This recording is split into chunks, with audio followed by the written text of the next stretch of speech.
Bien-aimés, je vous salue dans le nom du Seigneur Jésus-Christ pour cette nouvelle journée que Dieu nous accorde. Ensemble, nous allons commencer par le bénir et lui demander de prendre le contrôle de ce temps de prière et de partage. Seigneur, nous voulons te dire merci, nous voulons te rendre gloire parce que tu es le maître des temps et des circonstances. Je te suis infiniment reconnaissant pour cette opportunité que tu me donnes de parler de ta part. Merci parce que tu m'as gardé toute la nuit. Je te bénis, je te rends grâce. Pour cela, je vais te recommander cette journée qui vient de commencer, que tu sois glorifié. Je t'élève au-dessus de toutes choses, que tu croisses et que moi je diminue. Seigneur, je te rends grâce pour tous ceux qui me suivent, que tu as pu protéger, garder toute la nuit. Je recommande aussi leur journée entre tes mains, que tu les diriges, que tu les conduises vers le vert pâturage, vers les eaux paisibles, que tu restaures leur âme. Bénis cet instant, parle-nous. Nous voulons écouter ta parole. Nous voulons que toi, tu puisses nous révéler tes pensées. Ta parole nous dit, ta parole est esprit et vie. La lettre tue, mais l'esprit vivifie. Sois béni à jamais. Au nom de Jésus, nous t'avons ainsi prié. Amen. Nous voulons voir le quatrième point, la sexualité. Nous allons lire Genèse chapitre 1, le verset 27 à 28. Genèse chapitre 1, le verset 27 à 28. Puisque l'ordre de procurer a été donné par Dieu avant l'apparition du péché, Dieu créa l'homme à son image et il le créa à l'image de Dieu, il créa l'homme et la femme. Dieu les bénit et Dieu leur dit, soyez féconds, multipliez-vous, remplissez la terre et l'assujettissez et dominez sur les poissons de la mer, sur les oiseaux du ciel et sur tout animal qui se meut sur la terre. Nous voyons dans ce passage, après que Dieu ait créé l'homme et la femme, il les bénit et leur donna l'ordre de pouvoir se multiplier, de pouvoir remplir la terre, puisque l'ordre de procréer a été donné par Dieu avant l'apparition du péché. La sexualité n'est ni honteuse, ni inavouable. Nous voyons que l'instinct sexuel est bon. Il est un don de Dieu dont le croyant doit apprendre à jouir en se soumettant aux directives de son Créateur. On va lire Genèse chapitre 1, le verset 31. Genèse chapitre 1, le verset 31. Dieu vit tout ce qu'il avait fait, et voici, Dieu vit tout ce qu'il avait fait, et voici, cela était très bon. Ainsi, il y eut un soir et il y eut un matin. Ce fut le 6e jour. Nous voyons que tout ce que Dieu avait fait est bon. Toutefois, l'acte sexuel n'est pas une fin en soi.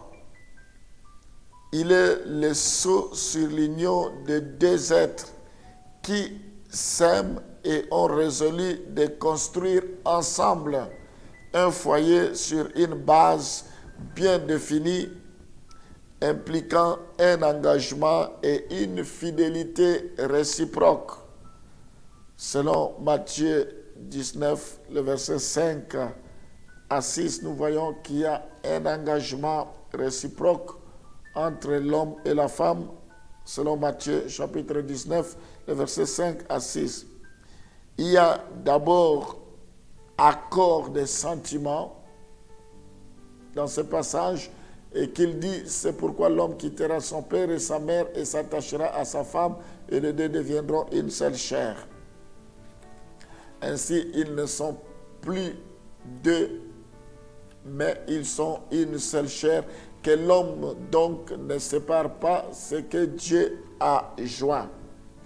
Nous voyons dans ce passage, je disais que toutefois l'acte sexuel n'est pas une fin en soi.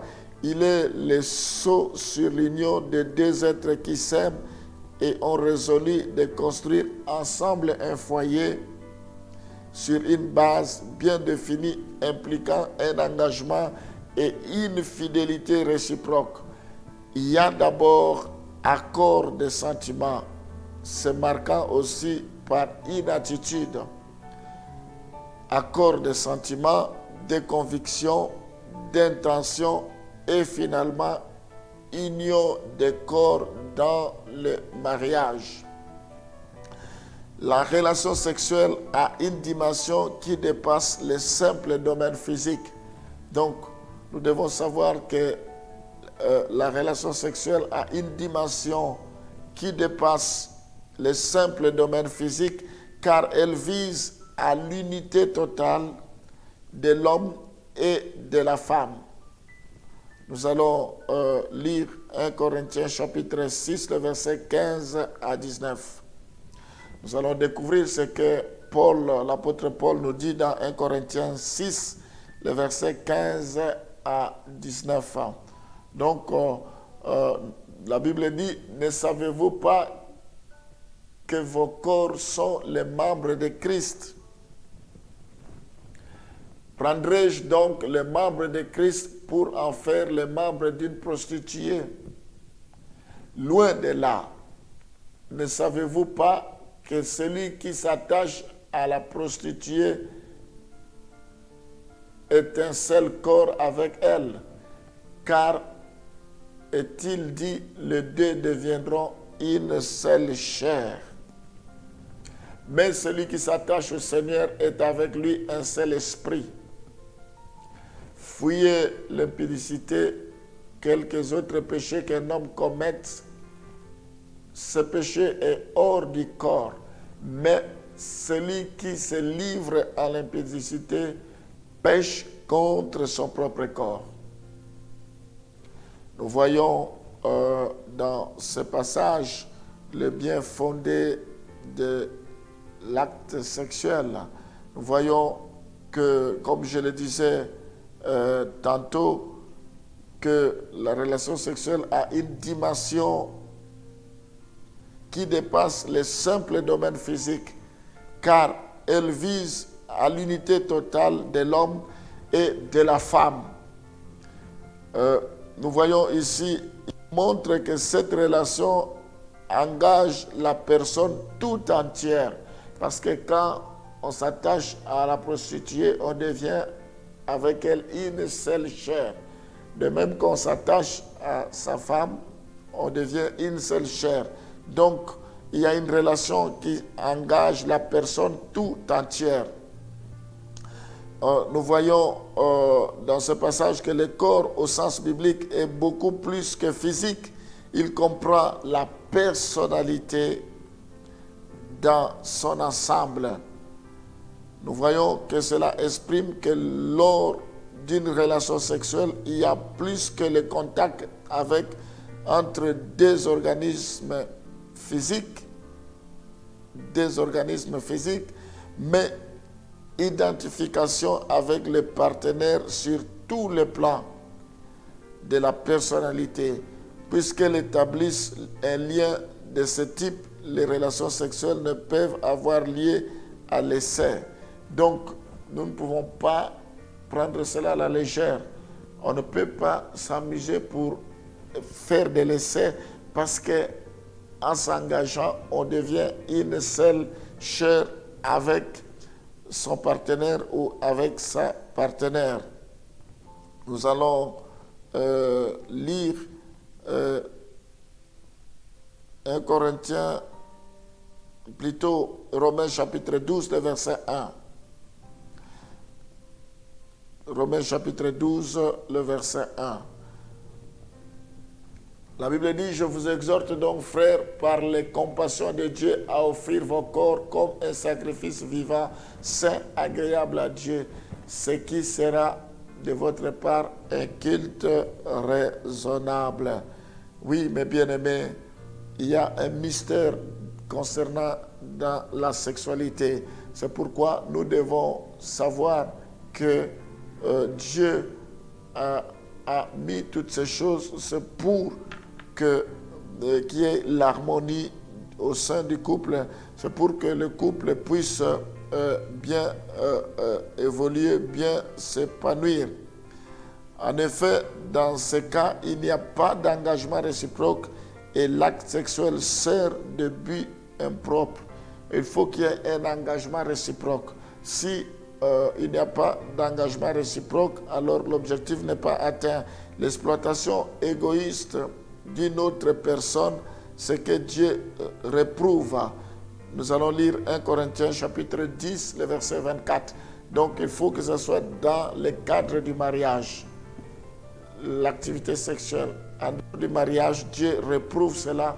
On tombe sous le jugement de Dieu.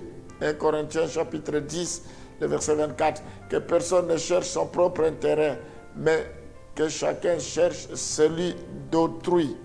Donc, on ne peut pas chercher son propre intérêt.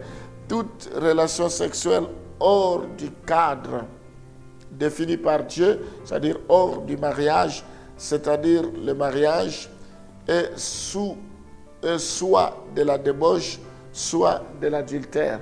Donc, la sexualité doit se faire dans le cadre du mariage. En dehors du mariage, c'est soit la débauche, soit l'adultère. On va voir cela dans 1 Corinthiens chapitre 6, le verset 13. 1 Corinthiens chapitre 6, le verset 13. Nous allons voir cela. Donc il est important, la Bible dit, 1 Corinthiens 6, le verset 13, les aliments sont pour le ventre et le ventre pour les aliments. Et Dieu détruira l'un comme l'autre, comme les autres. Mais le corps n'est pas pour l'impudicité, il est pour le Seigneur. Et le Seigneur pour le corps. Donc on parle de l'impudicité quand c'est en dehors du mariage. On peut lire également 1 Thessaloniciens chapitre 4, versets 3 à 5. Là, nous verrons que c'est soit on commet l'impudicité, soit on commet l'adultère. Ici encore, la Bible nous parle de l'impudicité. Donc, ce que Dieu veut, c'est votre sanctification. Ce que vous vous absteniez de l'impudicité. C'est que chacun de vous sache posséder son corps dans la sainteté et l'honnêteté, sans vous livrer à une convoitise passionnée comme font les païens qui ne connaissent pas Dieu. Nous voyons dans ce passage, je crois qu'on va préparer notre passage, 1 Corinthiens 7, le verset 2.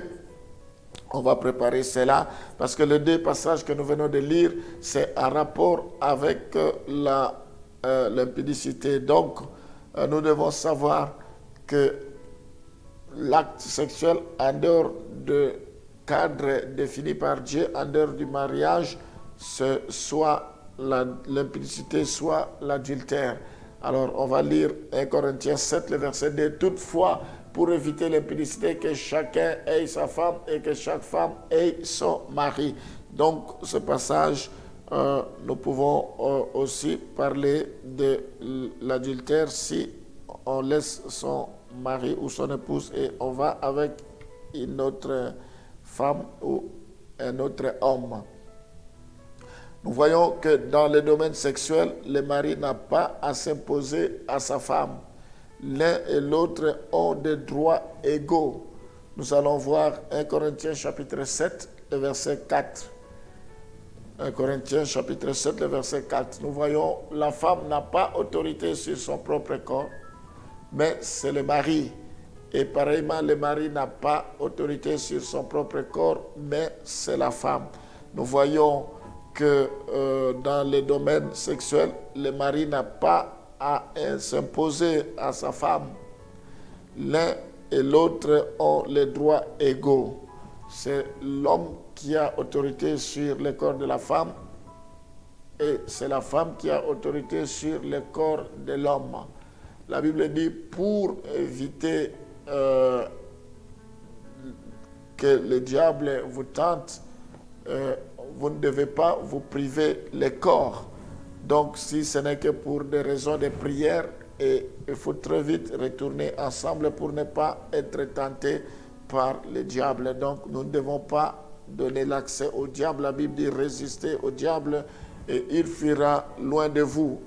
Seigneur, nous te disons merci, nous te rendons gloire parce que la lettre tue, mais l'esprit vivifie. Seigneur, merci pour ta parole parce qu'elle est comme pour nous le code de la route. Nous avons besoin de marcher selon ta parole. Oui, Seigneur, quelles que soient nos a priori, quelles que soient nos appréhensions, quelles que soient nos peurs, nous voulons que cela tombe. Nous voulons faire rien que ta volonté. Nous voulons nous lancer, Seigneur, que tu nous aides, que tu viennes à notre secours, que tu viennes à notre imperfection, Seigneur. Je prie pour que tu bénisses tous ceux qui vont se lancer. La Bible dit que le mariage soit honoré de tous, que le lit conjugal soit exempté de toute souillure. Oh Seigneur, préserve chacun de tes enfants jusqu'à ce qu'ils se marieront. Que tu te glorifies. La Bible dit, si l'Éternel ne bâtit, celui qui bâtit, bâtit en vain. Nous voulons te placer au centre, Seigneur. Je prie pour que tu puisses guider, que tu puisses éclairer tous ceux qui te demandent jour et nuit, tous ceux qui ont besoin de se marier. Je prie pour que tu puisses briser la solitude, que tu puisses chasser tout esprit de célibat, Seigneur. Oh Père, je prie pour que, parce que ta parole nous dit que c'est ta volonté que l'homme puisse se marier, parce que la Bible dit deux valent mieux qu'un, Seigneur. Je prie pour que tu puisses consoler tes enfants. Il y a des choses que tes enfants doivent bénéficier ici sur la terre, parce qu'au ciel, il n'y aura pas de mariage. Le mariage s'arrêtera ici sur la terre. Je prie pour que tu leur fasses cette grâce de pouvoir se marier, qu'ils soient heureux, que tu les bénisses. Je pense aux couples qui sont mariés et qui ont besoin des enfants. Tu as dit, multipliez-vous, remplissez la terre. Il n'y a pas de raison qu'il n'y ait pas des enfants. Ta parole nous dit qu'en Israël, il n'y aura pas de femmes stériles. Toutes les femmes qui étaient stériles ont fini par concevoir, par avoir des enfants. Fais-le également pour tes enfants. Tu es le Dieu des miracles. Je prie pour que le ciel leur soit ouvert, que tu arroses leur vie, qu'ils conçoivent, qu'ils aient des enfants, Seigneur. Je prie pour que l'ange puisse le visiter pour leur annoncer une bonne nouvelle comme au temps de Marie qui avait trouvé grâce. Je prie pour que les couples qui ont besoin des enfants trouvent grâce, qu'ils puissent avoir des enfants. Je les bénis maintenant, qu'ils se multiplient, que l'impossible devienne possible. Au nom de Jésus, glorifie-toi, Seigneur, pour ta seule gloire. Je bénis les enfants, que les enfants soient élevés selon ta volonté, qu'ils puissent te connaître, qu'ils puissent te servir, que leurs enfants soient des enfants spéciaux pour ta seule gloire. Spéciaux, sois bénis au nom de Jésus. Nous t'avons ainsi prié. Amen.